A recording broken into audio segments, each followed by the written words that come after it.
Ne bafouez pas l'autorité du Seigneur. On était moins nombreux le matin. Mais la parole de Dieu reste la parole de Dieu. Nous lisons au fur et à mesure de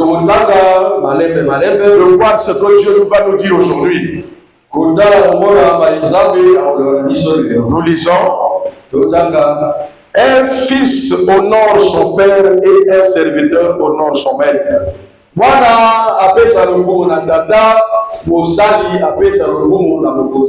Si je suis père, où est l'honneur qui m'est dû? Na de moi. Dit l'Éternel des armées à vos sacrificateurs qui méprisaient mon nom. Et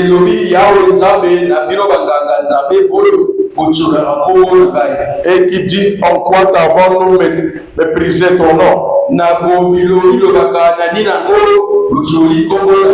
Amen.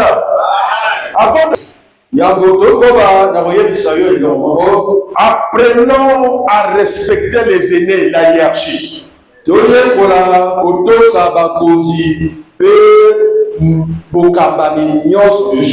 dis, mes bien-aimés, nous avons un problème. Dieu reste à sa place. Maman et papa à sa place. Papa, maman, ainsi de suite. Aujourd'hui, il n'y a plus d'énergie.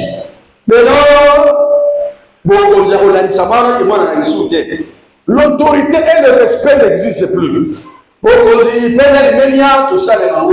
L'éducation, ça n'existe plus. Chacun doit être respecté par rapport à ce qu'il est.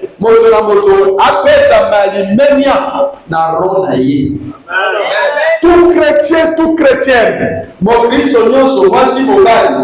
mettre Dieu au-dessus de son père, de son mari, de son enfant.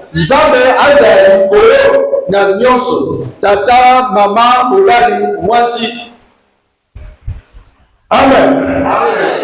Même dans les maisons, grand frère c'est grand frère, petit frère c'est petit frère.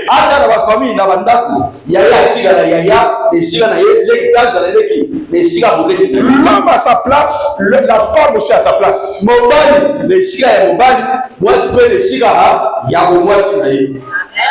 Le Seigneur réclame son honneur. Où est l'honneur qui me tue? Avant que tu sois béni, tu dois d'abord savoir ces choses. Amen. Mais chez nous, les chrétiens de notre pays-là, j'ai l'impression que quand quelqu'un commence à prier, il oublie beaucoup de choses.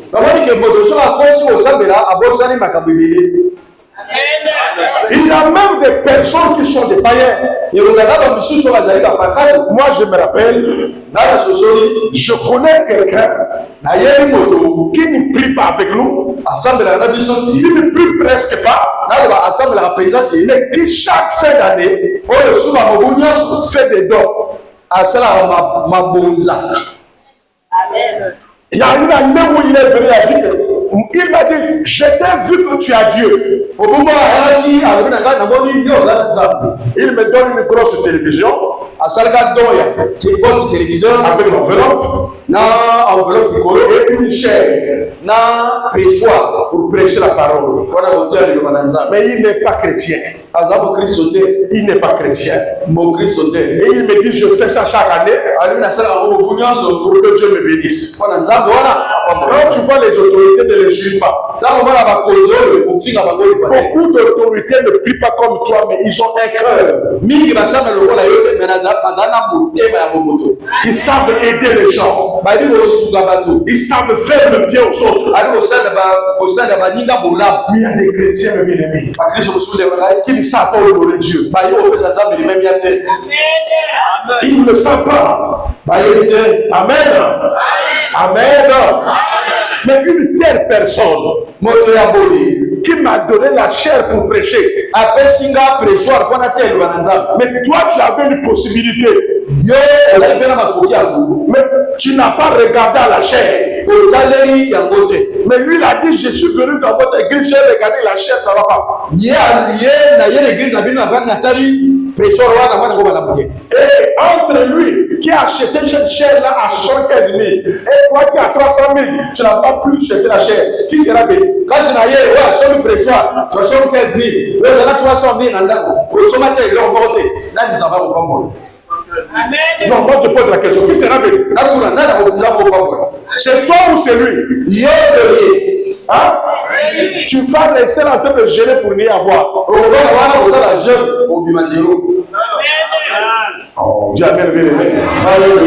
Comment voulez-vous qu'une personne qui travaille et qui a l'argent, qui ne paye pas la dîme, et ça ne lui fait rien? Et ça fait un an. Il ne paye pas. Il vient à l'église. Il se permet à dire à Dieu, donne-moi l'argent. Mais qu'est-ce que vous faites de la provocation? Mais quand tu provoques Dieu. Parce que quand tu vas sur les féticheurs, tu les respectes.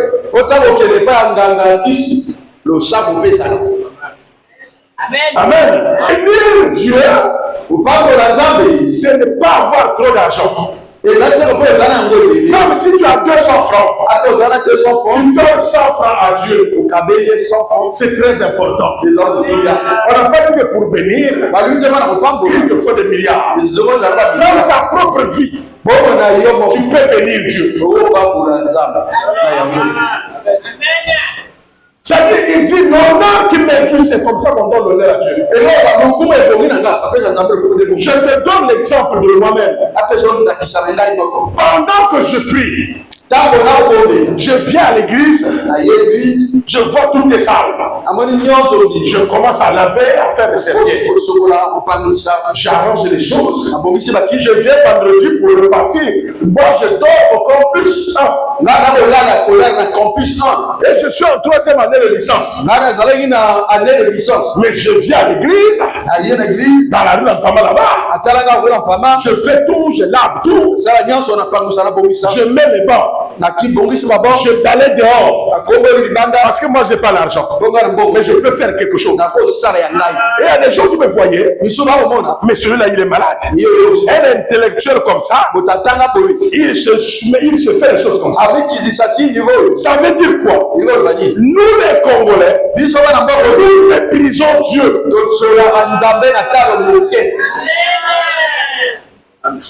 Même dimanche comme ça là, toi tu méprises Dieu, non? Pourquoi?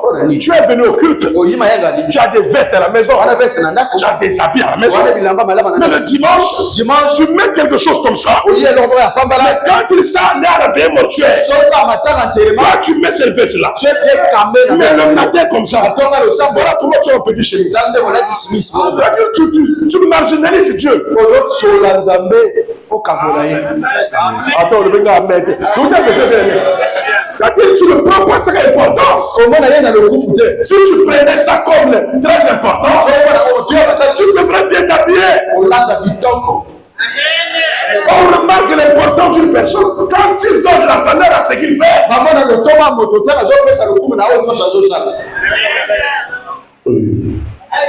C'est pas vrai? Tu viens à Dieu comme on a travaillé toute la semaine. bon, le dimanche, on est en relax dans la maison de Dieu. On n'est pas dans Zambé, dès le dimanche, semaine, tu vas travailler sur tel camion en fait, durant le week-end, mais dimanche, tu es en relax chez Dieu. Et quand tu parles, Dieu dit, Seigneur, donne-moi l'argent, il dit en relax. Nzambe, peut s'en vite. Yo, ça va relax. Toi, tu ne me donnes pas l'honneur. Yo, peut s'en le monter. Ah, mais dis Amen, bien aimé. Vous connaissez ça, on peut s'en aller limousine, dans le garé en Wauka. Je vais le garer ici. Pour les gens, je dois donner l'honneur à mon Dieu. Mais nous prenons Dieu comme un petit truc comme ça. Où est l'honneur qui me tue? À tout lui. Où est l'honneur de Dieu? De Dieu. Là, tu le respectes comment? Il a dit, j'ai été malade. Tu ne m'as pas soigné. J'ai manqué d'habits. Tu ne m'as pas habillé. Quand vous vous habillez, une petite personne là, le plus petit là, c'est moi qui vous m'habillez. Quand vous habillez l'homme de Dieu, vous habillez Dieu. Pourquoi? Parce qu'on voyait que c'est le marginal. Si vous marginalisez le pasteur, vous marginalisez son Dieu. Attends, on va mettre Fana Nayon. Mais je te dis la vérité, bien aimé. En Côte d'Ivoire, ils ont déjà ces enseignements. Je suis dans la Côte d'Ivoire. J'ai regardé l'offrande qu'on donne. J'ai dit ça, c'est quoi ça? Ce sont les dîmes. Ils ont dit non, c'est l'offrande. Je vois dedans les 5 000, les 10 000. Mais à Brazzaville ici, on a 500. 500, il y a foufou. 500. Même moto à 200 francs, on va mettre ta vache.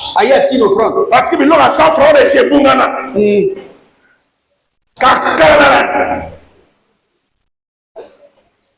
Yo, ça a 50 000 à 4 poche. Là, tu as tes secondes dans la poche. On demande le franc, toi, se glisse dans le.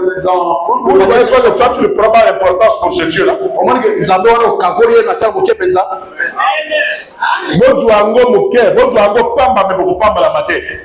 Voilà pourquoi ma chrétien Minga va pauvre. Mais il y a le Saint-Esprit. C'est pourquoi ils ne sont pas bénis. Natongwa wa mwana témoignage bamiom oya uta nango tore na iPhone na tore wa pila na évacuer na CHU pour la basala bamiom ba fibrome bele basala opération ba yawa ba kobiawa ba libina bango bokena na Golgotha ba yawa na sambeli ngape ko yeba te na tilo pa na bumu kalbi nzambe tawo na mara gina na bumu ngana kasi ya dje ngape alibi nzambe jamais kora na lam au nom de Jésus. Après il y a eu les saisons de baba exact et a tchebite on le va qui bloquer ya miom awa to yi pour opération pas sola ngape l'essentiel ngape la sambi quand c'est le bio. Quelque temps après, le Mukeratongo et le réseau bougé dans le bout. Et comme un ballon dans le bout. Mais nous avons bougé. Nous avons pas que l'hôpital, Dieu est à 6 mois. Amen. À Botina Tongo, à Yéra bébé, à témoigner. Comme nous avons été condamnés, Dieu est placé. Nous avons laissé le Ramon. Alléluia. Un tel miracle. Vous voyez une personne dont Dieu fait le tel miracle. Mais quel qui vous cherche pour bénir? Mais c'est lui qui a Dieu. Il mérite même une voiture. Si cette famille était riche, il peut dire prends une parcelle. Dieu a fait, mais dans une personne. Je ne travaille pas dans un arbre. Je travaille dans une personne. Si tu ne bénis pas cet homme, Dieu ne te bénira pas. Tu n'as pas dit Amen, hein? Nous sommes à quel verset là? Hein? 7. Vous offrez sur mon autel des aliments. Votre frère c'est intrus. Votre frère c'est ma kabonangai. Et vous dites en quoi qu'avons-nous profané? C'est en disant la table de l'Éternel est méprisable. C'est pas ça? Hein? Nous ne prenons pas les choses de Dieu au sérieux. Au moment la moto, famille na yeye, a sali biloko bien, a sali makamba bien, mais tant que que l'église a dû 2000 à la poche. Et tel était.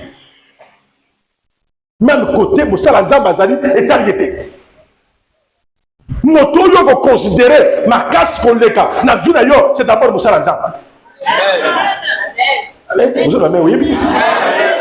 Tu ne peux pas trop faire à ton père ou ta mère plus que ton serviteur, ton pasteur. Pour ça, là, tata to maman koleka. Pour ça, là, nous avons des rapports d'ailleurs. Parce que ce qu'il fait pour toi, c'est toute la vie. Dieu la gloire. Dieu n'en mange pas l'argent.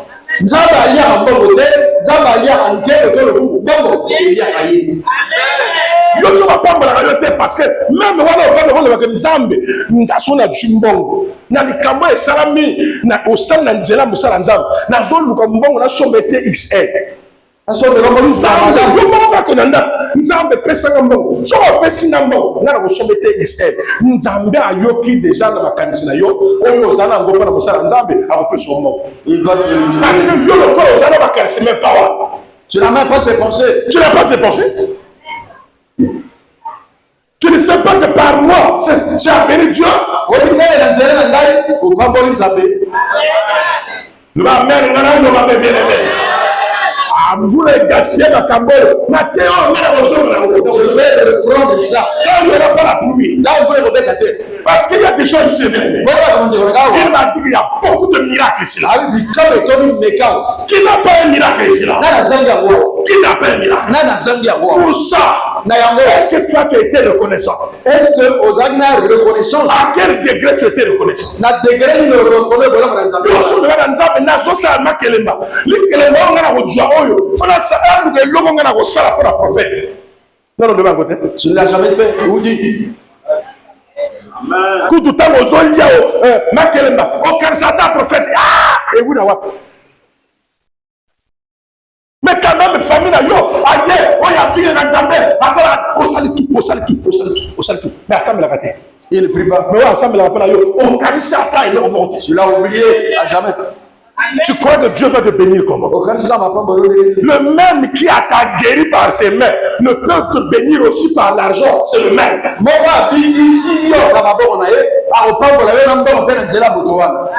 L'or et l'argent appartient à Dieu, pas à toi.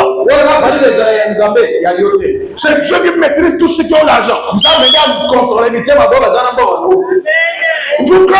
Il m'a dit, parle à eux.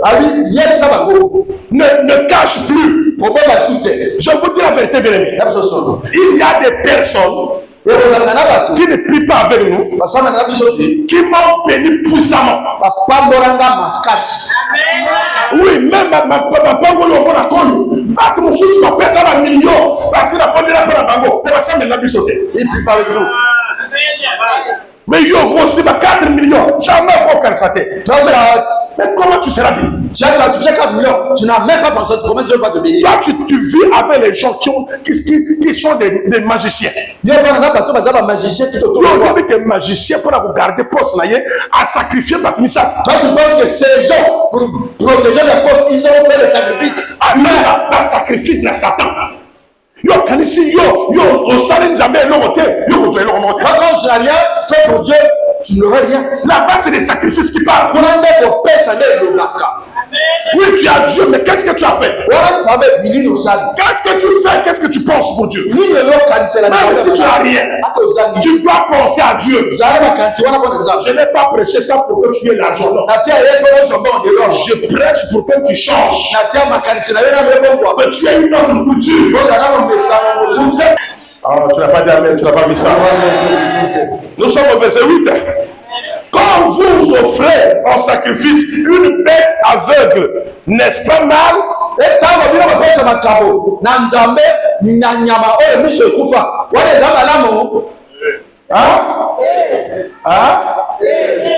Cher moga ya lobi na ngai nzamba pamba bango mais aya le papa na moni friperie na so bilamba ya moni ya bien na so bien bilamba ya friperie na lui na yo ba sola Oh ngani ba lata kite.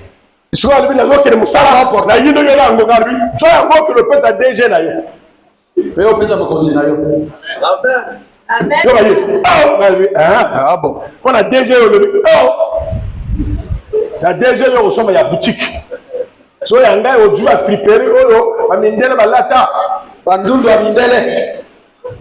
Otombolo ga obwa kite. Donc pour la passer na yo tombola boaka au moins tu vois valeur yo pesa la passer na yo ni friperie Tombola boka.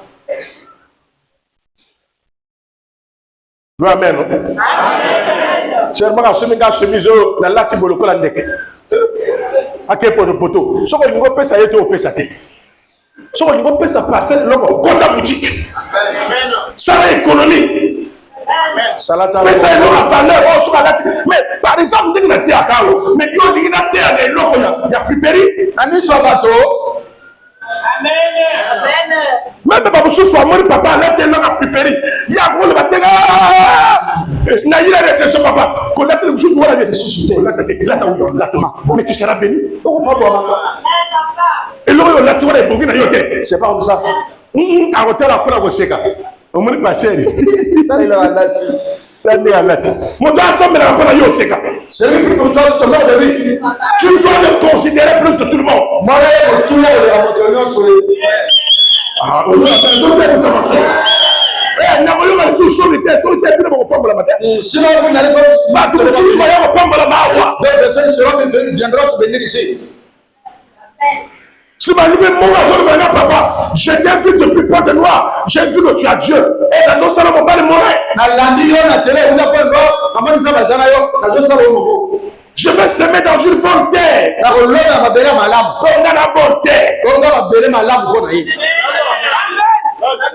Aujourd'hui, quand on a dit ça, mais la première fois, ça sort. On a dit, pas la boutou à Kimi. On a le pont. Kimia. Mais il y a des gens qui ont attaqué. Ba balukiela ngai. Amen. Donc, quand c'est l'air, on a na libiété, na ligi pour abouani. Na ko sala isu bona yo. Amen, papa. Ou constipation, et ça ne peut être la libre avec. Na ke toilette, na ko sala sala isu bona yo. Dieu ne va pas te bénir. Ça va pombo lote. Amen.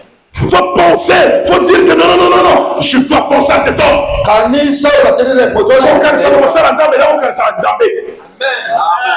Attends, on va mettre fanga là. Oh, bah, on le va voir que non. Oh, on ça taba. Oh, et tengama. Il y a dia ba taba. Puis on va faire ça dans l'église. Amen. Bana Congo. Bokola. Grandissez. Oh, il y a ma valeur ya Nzambe. Donnez la valeur qui est due à votre Dieu. Amen. Ah, le amen, bien aimé. Ce qui est boiteux, c'est ça, ce qui est aveugle. Quand vous en offrez une boiteuse ou un film, n'est-ce pas mal? Taba zo pesa ntaba. Donc même o bukana. Ton lui se tobora. Wana za malamu. Yoga Sigoy, au moins suite, offre donc ça à ton gouverneur. Zawana, que nous peut la directeur. Zo taba wana le kolbabe. Ali se tobora pesa mkuzi na yo. Tu recevras-t-il bien? Ali si so pesa bo ko ndo ya malamu. Te fera-t-il bon accueil? Ale mekela yo ko na beko. Dis l'Éternel déjà. Tout ya o Nzambe. Priez Dieu maintenant Samela za bisigolo. pour qu'il vous ait pitié de vous, de nous. Apona yo kela biso ba wa. C'est de vous que cela vient. Ya ngone uzi na bino. Vous recevrez-il favorablement? Ako ya makabilo malamu. Dit l'Éternel déjà. Tout ya o Nzambe na mapila. Amen. Amen. Namalaki ndeko moko alobina nazoki nomona chef na ngai asalanga le bien asombi biloko na sachet asachet na basachet nini oyo bateka na casino batiaka basachet bakomansi ku casino sikoyo aye mpona kotika nga jus ati na ngili ozomona erreur oyo asali Mbeba oyo asali. ya ngai na ngili Ngala boki na wangili. sikoyo nasambela oyo akopesa chef oyo biloko ya bien wana basaka bien wana. simi na basinga boye wana ya chef Bien propre wana makonzi na ye. ya nga na ngili nga alobi na ye te zwa ya ngili Ngili oyo oyo. Kino pesa na Tende na Mungu na mokonzi. Ok, mokonzi munene. Ngana mokonzi moke. Kande sigoya. Joa joga na nguna osha mela pona yote. Je veux prier pour toi. Koro boye bangana za mokonzi munene. Quand tu comprendras, tu reviendras. Ton pasteur qui a Dieu. Pasteur na ya danza. Ngi. Oyina ngi. Ton chef. Chef na yo. Il y a bien. Na ba champagne na bilo ba bien. Amen. Voilà comment nous perdons tout. Yala ndebe tozana sa. En ce moment-là, Dieu ne te bénit pas. Atawa na zama kwa bolo. Osez la main, hein? Osez la main, la main makasi. La main makasi. La main makasi. Alléluia. On commence à monter la déco. Donc, avant, il y avait 30 000. Donc, avant, il y avait 10 000, 10 000, 5 000, à 2 000, à 5 000, à 500, 500, 500. Offrande 500, semence 500. Don 500. Même temps, nous avons maman et papa. À quoi quitter la yété. Ils s'en occupera même. Vendredi, on a enveloppe. À 10 500, on va maman foufou, c'est pas ça. Et c'est une zulu kawana. On a tient, on a kala. Il y a quelqu'un qui a pas mal. On va pas mal matin. Tu seras pas béni. Amen, ici. C'est la mère et la vérité. Si vous ne prenez pas au sérieux, Dieu, ce serait difficile pour vous. Je vous dis que si vous refusez, Dieu amènera d'autres personnes qui va les bénir. Vous pouvez rester là pendant les années et vous ne serez pas bénis. Je vous dis avec des bénéfices. Tous ceux qui me bénissent sont tous bénis. Je vous dis, sont tous bénis. Amen. Amen. Il faut que la paix soit engagée. Oh, bah, c'est pas tina tout le monde est coquette. Au moins, mon tazol, les gars, quand passer, va me voir ma cara, na ma bonza. So, va me voir ma nani. On a mon salaire à la go. Le soir, on dit qu'on va savoir à yote. Nous avons dit à mon côté. Moi, je viens à bateau, va savoir à la nani. Faut pas dire qu'on va me ton argent appartient à Dieu. Si tu veux être béni, bénis Dieu. Il te bénira. Tous ceux qui font les dons ici là sont bénis. La mère n'a cassé. La mère n'a cassé. Est-ce que tu manifestes cet amour-là? Tu manifestes cet amour-là? Change la manière de croire. Change la manière de faire.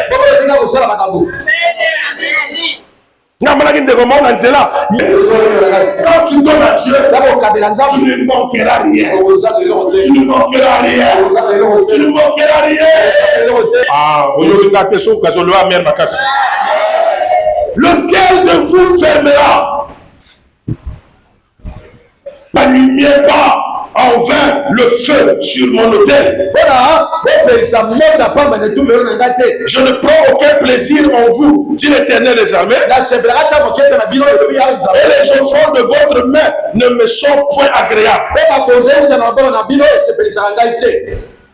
C'est ça, non? C'est là. Verset 11. Car depuis le lever du soleil jusqu'à son couchant, mon nom est grand parmi les nations. En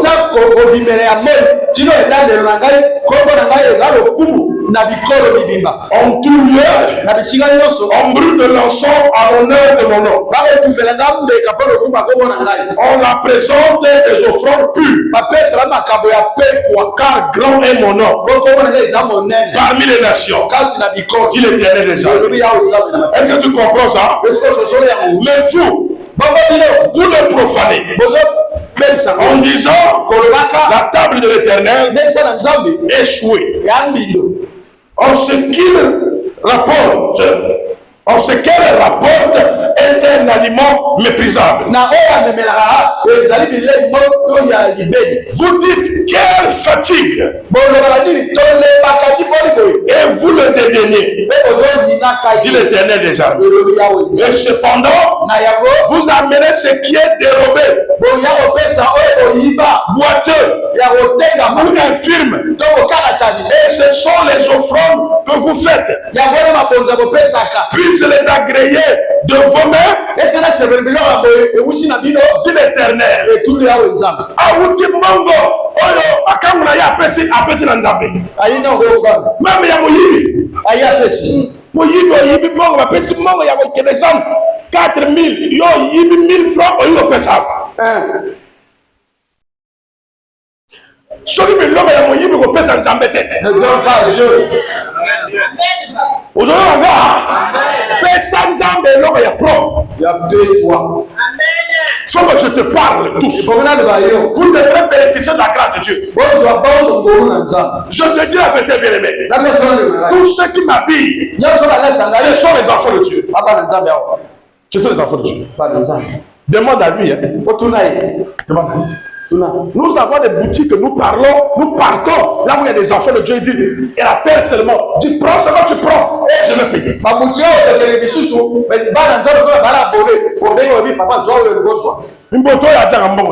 Cette personne à partir d'aujourd'hui, commence à changer. Certains le faisaient, mais ils ne le font plus. Ceux qui ont envie de le faire, mais qui n'ont pas l'argent, Dieu va te bénir aussi.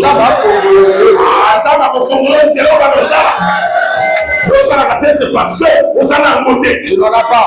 Que le Seigneur t'ouvre la voie. Dis amen, bien-aimé. Au verset 14. Tu as vu le verset 14? Hein? Suis bien le verset là. Maudit soit le trompeur qui a dans son troupeau un mâle en graisse et qui voue et sacrifie au Seigneur une bête chétive.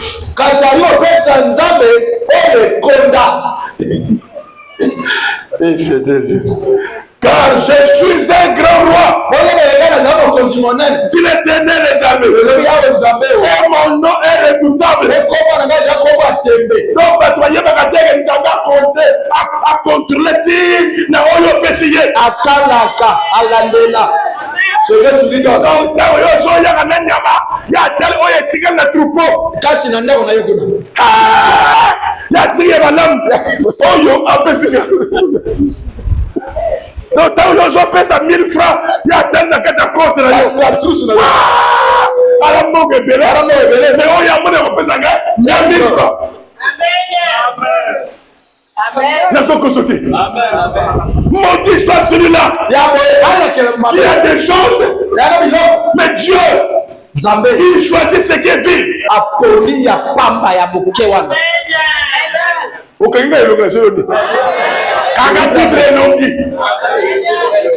Parfois tu te donnes mais pourquoi tu as des ouvertures mais tu n'entres jamais. Tu ne peux pas aller là-bas parce que tu as des mauvaises pensées. Maudit, celui-là. Ana papa kitoko aponi oyo etengama pour apesa passer ya molai wana. Amen. Amen. Tango ozopesa yo front kanisa pense on a 15 000 pesa 5 000. Autant que 5 000, 5 000, 5 000, 10 000. Oh, il connaît 2 000 ya kala. La forme ya kalawan. Oh, Valère ici là. Voilà, il y a une offrande. Quand il m'avait dit ça, que quand tu vas presser ça, les gens ne seront plus que corps. Oh,